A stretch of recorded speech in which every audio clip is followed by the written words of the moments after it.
स्वास्थ्य मंत्रालय के संयुक्त सचिव लव अग्रवाल ने कहा है कि ब्लैक फंगस के लिए उपयोग आने वाली दवा एंथोटेनिस बी की उपलब्धता को बढ़ाया जा रहा है। 5 अतिरिक्त मैन्युफैक्चरर्स का लाइसेंस दिलाने का कार्य भी किया जा रहा है। उन्होंने कहा कि अभी जो मैन्युफैक्चरर्स हैं वो भी उत्पादन बढ़ा रहे हैं। स्वास्थ्य मंत्रालय के संयुक्त सचिव लव अग्रवाल के मुताबिक 18 राज्य ऐसे हैं जहां पॉजिटिविटी 15% से अधिक है, जिनमें सभी राज्यों में पॉजिटिविटी रेट में लगातार कमी दर्ज की जा रही है। 5 से 15% पॉजिटिविटी वाले 14 राज्य हैं। 4 राज्यों में 5% से कम पॉजिटिविटी दर है। इटावा में उत्तर प्रदेश के मुख्यमंत्री योगी आदित्यनाथ ने कहा है कि कोरोना की तीसरी लहर आने से पहले हम चिन्हित कर रहे हैं कि 10 साल से कम उम्र के सभी बच्चों के अभिभावकों को वैक्सीन की डोज देकर उन्हें सुरक्षा प्रदान की जाए। उत्तर प्रदेश के सीएम योगी आदित्यनाथ ने कहा है कि अब तक 1 करोड़ 62 लाख से अधिक लोगों को वैक्सीन दी गई है। सीएम योगी ने कहा कि बहुत से लोग वैक्सीन को भाजपा और नरेंद्र मोदी का बताते हैं। आज वही लोग कह रहे हैं कि वैक्सीन निःशुल्क दिया जाना चाहिए। हमारा प्रयास है कि 30 मई तक कोरोना नियंत्रण में आ जाए और जून में हम वैक्सीन में तेजी लाएंगे। दिल्ली में आज से 18+ का टीकाकरण रोक दिया गया है। केंद्र सरकार ने वैक्सीन की जितनी भी डोज थी वो खत्म हो गई है। इसके कारण कई वैक्सीन सेंटरों को बंद कर दिया गया है। कल से युवाओं के वैक्सीनेशन के सभी सेंटर्स बंद हो जाएंगे। सीएम केजरीवाल ने कहा कि हमने केंद्र से और वैक्सीन डोज की मांग की है। दुनिया के कई देश कोरोना वैक्सीन पासपोर्ट पर काम कर रहे हैं। इस बीच कई देशों ने टीका प्राप्त यात्रियों के लिए नीतियों की घोषणा कर दी है। भारत में बनी स्वदेशी कोरोना वैक्सीन को वैक्सीन लगवाई है, तो यह खबर आपके लिए है क्योंकि यह वैक्सीन WHO की इमरजेंसी यूज लिस्टिंग में शामिल नहीं है। इसलिए इस वैक्सीन को लगवाने वाले लोगों की विदेश यात्रा पर रोक लग सकती है। WHO की लेटेस्ट गाइडलाइन के अनुसार भारत बायोटेक ने इच्छा जाहिर की है, लेकिन WHO की तरफ से अधिक जानकारी की जरूरत बताई गई है। उसके अनुसार प्री सबमिशन मीटिंग मई जून में प्लान की गई है, जिसके बाद फॉर्म की तरफ से डोजियर सबमिट किया जाएगा, जिसकी समीक्षा के बाद WHO की तरफ से वैक्सीन को शामिल करने का फैसला किया जाएगा। केंद्रीय रसायन और उर्वरक मंत्री सदानंद गौड़ा ने ब्लैक फंगस की दवाई के बारे में जानकारी दी है। सभी राज्यों और केंद्र शासित प्रदेशों को एंथोटेनिसिन बी की कुल 23,680 अतिरिक्त शीशियां अलॉट की गई है। वायल्स का आवंटन कुल मरीजों की संख्या के आधार पर दिया गया है, जो देश में लगभग 8,848 है। यह एंट्री फंगल दवा ब्लैक फंगस के मरीजों को इंजेक्शन के रूप में लगाई जाती है। पन्ना में भी ब्लैक फंगस ने दस्तक दे दी है। जिले के किशोरगंज मोहल्ला के रहने वाले एक युवक ने ब्लैक फंगस की पुष्टि होने के बाद उसे मेडिकल कॉलेज में भर्ती कराया गया, जहां से मरीज ने एक वीडियो जारी कर सरकार से इलाज के लिए मदद मांगी है, साथ ही अपनी गंभीर हालत के बारे में जानकारी दी। भारत में मई अंत तक रूस की कोविड-19 वैक्सीन स्पुतनिक वी की 30 लाख डोज पहुंचने की उम्मीद है। वहीं जून तक 50 लाख डोज की सप्लाई हो जाएगी। रूस में भारत के राजदूत डी बाला वेंकटेश ने कहा है कि अगस्त में भारत में स्पुतनिक वी का उत्पादन शुरू होने की उम्मीद है। स्पुतनिक वी वैक्सीन को हैदराबाद की कंपनी डॉक्टर रेड्डीज लेबोरेटरी तैयार कर रही है। दिल्ली में नए मामले भले ही घटने लगे हों, लेकिन लगातार हो रही मौतों को डरा देने वाली दिल्ली में कोरोना से डेथ रेट कम होने का नाम नहीं ले रही है। दिल्ली में 100 डॉक्टर्स और हेल्थ वर्कर्स की मौत हुई है, लेकिन राहत की बात यह है कि ठीक होने वालों की तादाद नए मामलों से कहीं ज्यादा है। पिछले 24 घंटों में 7,288 लोग कोरोना से ठीक हुए हैं। दिल्ली की ओखला सब्जी मंडी में आने वाले लोगों का कोरोना टेस्ट हो रहा है। मंडी में रैपिड एंटीजन टेस्ट के लिए कैंप लगाया गया है। मंडी में पहुंच रहे लोगों को सामाजिक दूरी बनाने, मास्क पहनने और टेस्ट कराने के लिए कहा जाता है। आईपीएल के बचे हुए मैच यूएई में कराने पर बीसीसीआई लगी हुई है और इस फैसले को 29 मई को इस पर कुछ फैसला हो सकता है। आईपीएल 2021 के मौजूदा सीजन को 29 मैच बाकी पड़े हैं। 31 मैच अभी होने हैं। T20 लीग के बचे मैच नहीं होते हैं तो बीसीसीआई को 2,500 करोड़ रुपए का नुकसान होगा। संयुक्त किसान मोर्चा ने प्रधानमंत्री मोदी को पत्र लिखकर किसानों से बातचीत फिर से शुरू करने की मांग की है। मोर्चे ने किसान नेताओं से दोबारा बातचीत के साथ मामले में दखल देने की मांग की है। किसान मोर्चा ने चेतावनी भी दी है कि वे 26 मई से अपना विरोध तेज और करेंगे, क्योंकि ये उनकी और उनकी आने वाली पीढ़ियों के लिए जीने मरने की नौबत है। केंद्रीय मंत्री रामदास अठावले ने ताउते चक्रवात से हुए नुकसान की भरपाई के लिए मदद की मांग की है। उन्होंने कहा है कि इससे मारे गए लोगों के परिजनों को 10 लाख रुपए की मदद दें। वो प्रधानमंत्री, महाराष्ट्र के मुख्यमंत्री और गोवा के मुख्यमंत्री को पत्र लिखेंगे।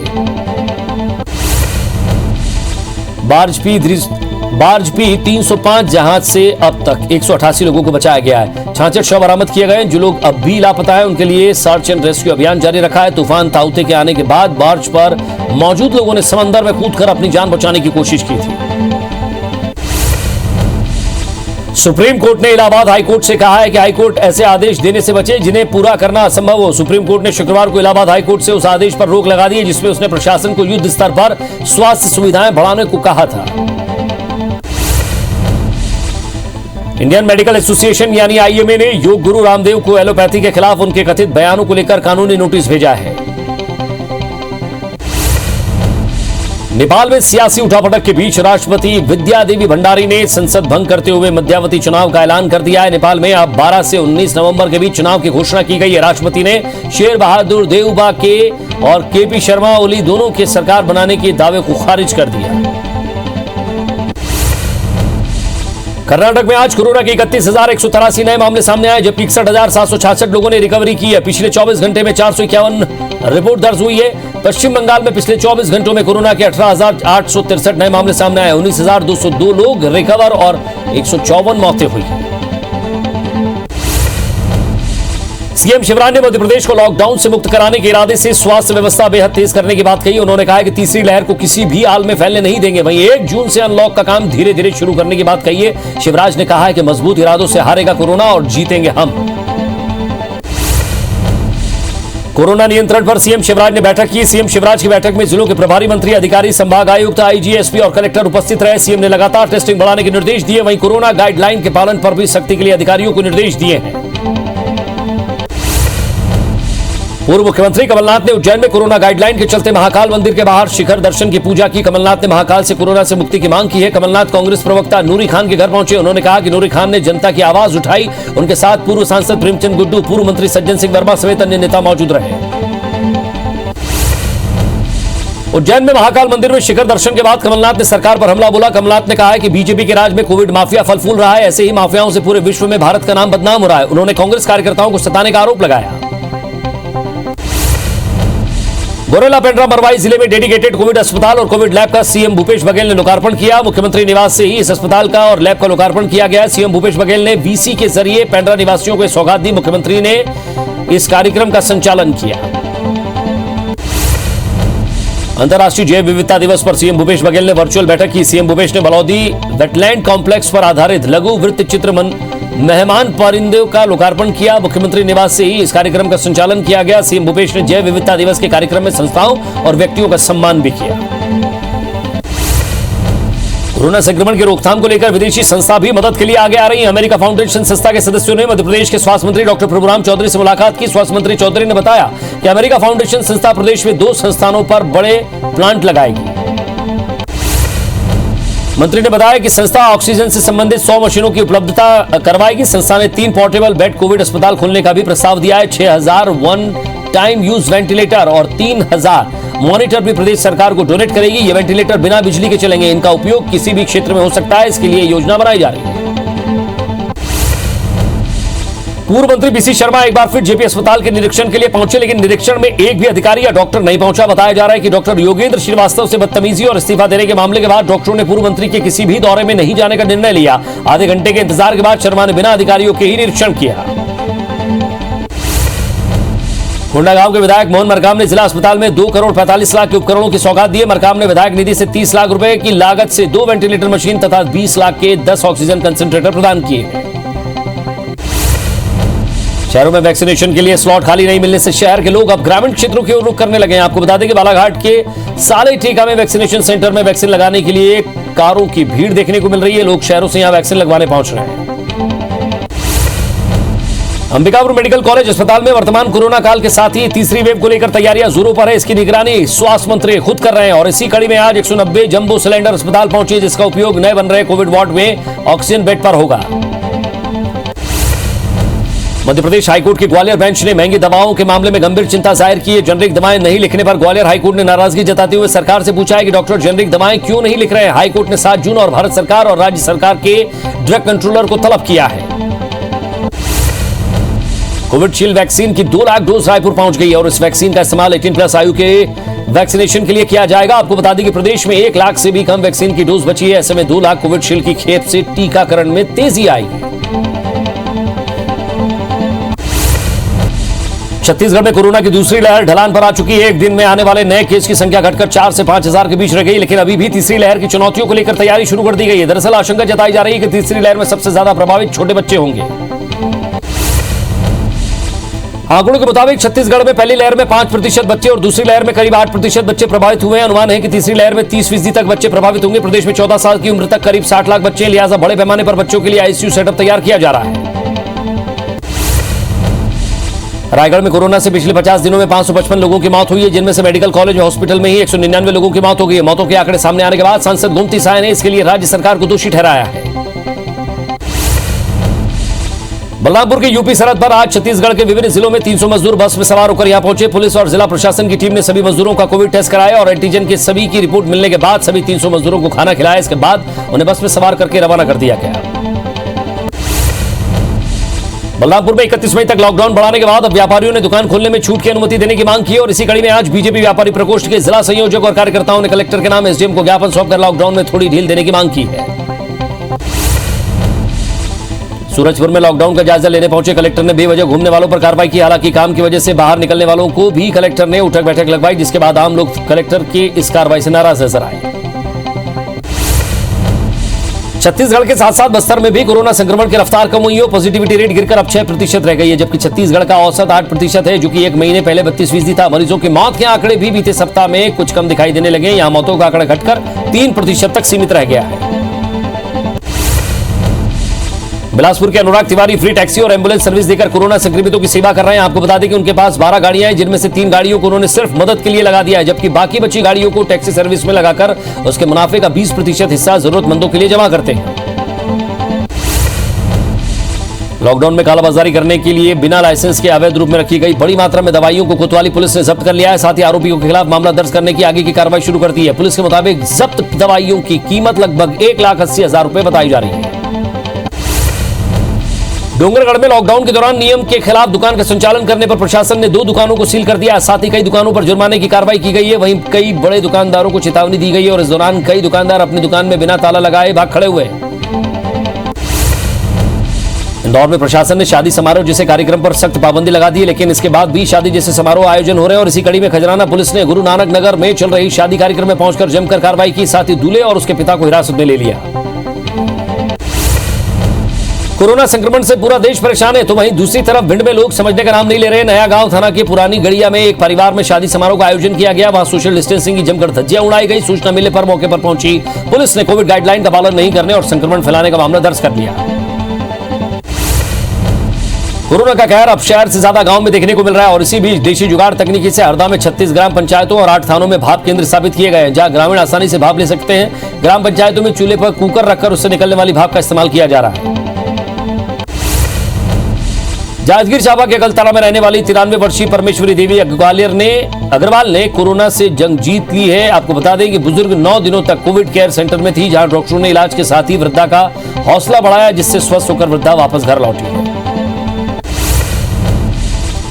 सरगुजा में 80 साल की बुजुर्ग महिला ने कोरोना को शिकस्त दी है, जिसके डिस्चार्ज होते हुए समय डॉक्टरों ने ताली बजाकर उसका उत्साहवर्धन किया। साथ ही वीडियो बनाकर सोशल मीडिया पर पोस्ट किया, जो जमकर वायरल हो रहा है। बतौली खंड चिकित्सा अधिकारी ने बताया कि 80 वर्षीय फूल बसिया बाई ने कोरोना को मात दी है। एमपी के गृह मंत्री नरोत्तम मिश्रा 3 दिवसीय दतिया दौरे पर हैं, जिसके दूसरे दिन उन्होंने नगर के गरीब और जरूरतमंद लोगों को राशन सामग्री वितरित की। दतिया पुलिस भी इन दिनों मानवीय संवेदना के तहत गरीब और जरूरतमंदों को निरंतर राशन उपलब्ध करवा रही है और इसी कार्यक्रम में गृह मंत्री ने भी शिरकत की। इधर खाद्य मंत्री अमरजीत भगत की अध्यक्षता में मंत्रिमंडलीय उप समिति की वर्चुअल बैठक हुई, जिसमें खरीफ वर्ष 2020-21 में सरप्लस धान का निर्धारण नीलामी के माध्यम से करने पर चर्चा की गई। साथ ही सरप्लस धान के विक्रय के लिए नीलामी से प्राप्त दरों पर भी चर्चा की गई। बिलासपुर हाईकोर्ट के कोरिया में पदस्थ राजस्व निरीक्षक के तबादले पर रोक लगा दी गई है। साथ ही कोर्ट ने याचिकाकर्ता के आवेदन पर 2 महीने के भीतर मामले का निराकरण करने के दिशा निर्देश जारी किए हैं। राष्ट्रीय शालेय क्रीड़ा प्रतियोगिता में पदक विजेता खिलाड़ियों को 22 मई को पहली बार वर्चुअल पुरस्कृत किया गया। स्कूल शिक्षा मंत्री प्रेमसाय सिंह टेकाम ने खिलाड़ियों को सम्मानित किया। धार के सरदारपुर सोसाइटी में बनाए गए गेहूं उपार्जन केंद्र पर लगभग 12 से ज्यादा किसानों ने अर्धनग्न होकर धरना प्रदर्शन किया। दरअसल उपार्जन केंद्र में लगभग 15 किसानों की उपज टोकन वेरीफाई होने के बाद भी नहीं तुलाई गई। किरंदुल के बेगपल्ली में पुलिस नक्सली मुठभेड़ हुई। इसमें एक नक्सली ढेर हो गया। वहीं पुलिस ने मौके पर भरमार बंदूक, 5 किलो आईडी और सहित बड़ी मात्रा में नक्सली सामग्री जब्त की है।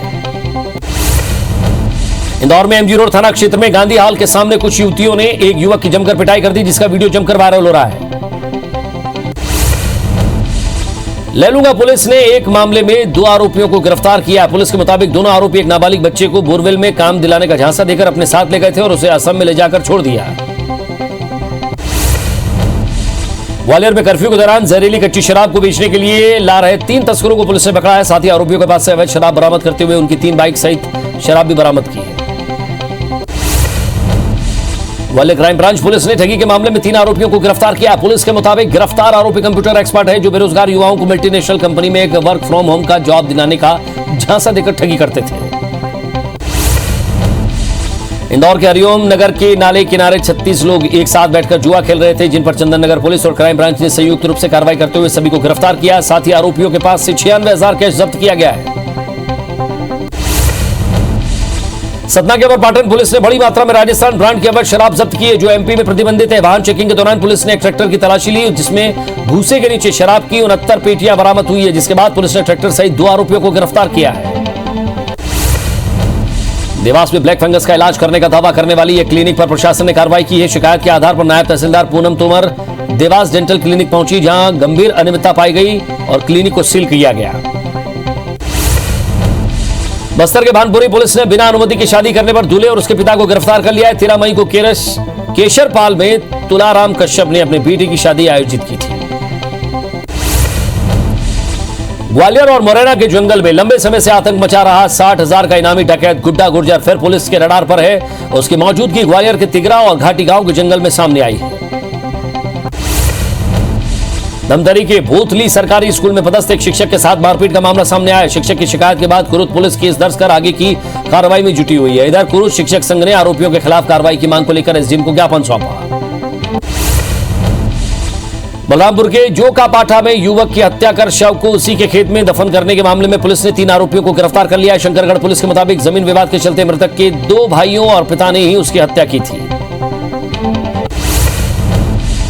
वैनगंगा नदी के आमघाट में भैयर चौकी में नहाने गए 5 में से 2 नाबालिग की डूबने से मौत हो गई है। बेमौसम हुई बारिश से नदी का जल स्तर बढ़ा हुआ था। एक डूबते हुए लड़के को बचाने के लिए 2 लोगों ने छलांग लगा दी थी। बैकुंठपुर में जनकपुर थाना क्षेत्र में नायब तहसीलदार के वाहन पर हमला हुआ है। रात में सड़क पर पत्थर पर रखी गाड़ी को रोका गया। हमले से नायब तहसीलदार गंभीर रूप में घायल हुए हैं। साथ ही 2 आरक्षकों को भी चोट आई है। जांजगीर चांपा के बालोद पुलिस को बड़ी सफलता मिली। इलेक्ट्रॉनिक दुकान के संचालक और उसके भाई पर हमला करने वाले 3 आरोपियों को पुलिस ने गिरफ्तार कर लिया है। इस मामले के साथ ही अन्य 7 आरोपी फरार हैं। पुलिस ने तलवार, धारदार हथियार और बाइक जब्त की है। जांजगीर चांपा के जरबे गांव में तेज रफ्तार कार ने सड़क किनारे पैदल जा रही मां बेटी को कुचल दिया है। हादसे में बेटी की मौके पर मौत हो गई, जबकि उसकी मां की हालत गंभीर बताई जा रही है। कबीरधाम जिले में बाल विवाह रोकने का लगातार प्रयास किया जा रहा है, लेकिन लोगों में अब भी जागरूकता की कमी है। मामला ग्राम कोयलारी कापा का है। नाबालिग लड़की की शादी रचाई जा रही थी। मुरैना में रेत तस्कर बेखौफ हो गए। कार्रवाई करने गई वन विभाग की टीम पर माफियाओं ने ट्रैक्टर चलाने की कोशिश की। एसडीओ श्रद्धा पांडे पर रेत माफियाओं ने तीसरी बार हमला किया। सरगुजा के सीतापुर में एक युवती के साथ शादी का झांसा देकर दुष्कर्म का मामला सामने आया। वहीं पीड़िता की शिकायत के बाद पुलिस ने आरोपी को गिरफ्तार कर लिया है। पीड़िता के मुताबिक विनय टोप्पो नाम के युवक ने शादी का झांसा देकर उसके साथ कई बार दुष्कर्म किया और किसी और से शादी कर ली। मुरैना के हरिहरपुरा गांव में तालाब में अचानक हजारों मछलियां मर गई, जिसके पीछे कारण का अभी पता नहीं चल पाया है, जो जांच के बाद ही स्पष्ट हो पाएगा। वहीं अभी तक तालाब में मरी मछलियों को कोई हटाने नहीं आया, जिसके कारण मछलियों की तेज दुर्गंध आ रही है। धमतरी में 2 दिन पहले हुए तेंदुए के हमले के बाद तेंदुए को पकड़ लिया गया। वन विभाग की टीम ने पिंजरा लाकर रेस्क्यू ऑपरेशन कर तेंदुए को पकड़ा है। 2 दिन पहले तेंदुए के हमले में 8 साल के बच्चे की मौत हुई थी। मरवाई रेंज में भालू प्रभावित दरमोहली गांव में एक भालू का बच्चा कुएं में गिर गया, जिसकी सूचना ग्रामीणों ने वन विभाग को दी है। मौके पर पहुंचकर वन विभाग की टीम ने भालू के बच्चे को सुरक्षित निकाल लिया है। विश्व जैव विविधता दिवस के मौके पर वनकर्मी और पर्यावरण जीव प्रेमी ने शहर में बाइक रैली निकालकर पर्यावरण संरक्षण का संदेश दिया। इस दौरान 4 विषैले सांप को जंगल में रिलीज किया गया। पन्ना टाइगर रिजर्व में बाघिन की मौत के बाद शावकों की जिम्मेदारी उसके पिता नर बाघ ने ले ली है। ये पहली बार हुआ है जब किसी नर बाघ ने शावक की जिम्मेदारी ली है। नर बाघ अब शावकों के साथ पूरे टाइगर रिजर्व में घूमता हुआ नजर आ रहा है। बिलासपुर में मानसून से पहले सूखी और बंजर हुई अरपा में फिर से रिचार्ज करने की कवायद उसे शुरू हो गई। इसके लिए शासन प्रशासन का फोकस नजर आ रहा है। सरगुजा के स्नेक रेस्क्यू के लिए जाना जाने वाला सत्यम ने टीन के डिब्बे का वाटरप्रूफ किट तैयार किया है, जो विशेष तौर पर पक्षियों के लिए है। सत्यम और उसकी टीम ने शहर के अलग अलग पेड़ों पर लगाया ताकि पक्षियों के लिए दाना पानी की व्यवस्था की जाए। जिले में लॉकडाउन के दौरान शराब तस्करी के कई मामले सामने आ रहे हैं। खबर जबलपुर नाका पर आम चोपड़ा स्थित आइस एंड स्पाइसी रेस्टोरेंट की बताई जा रही है, जहां पुलिस ने छापेमारी करके अवैध अंग्रेजी शराब जब्त की है। मामले में रेस्टोरेंट के मालिक समेत कुल 3 लोगों को गिरफ्तार किया गया है।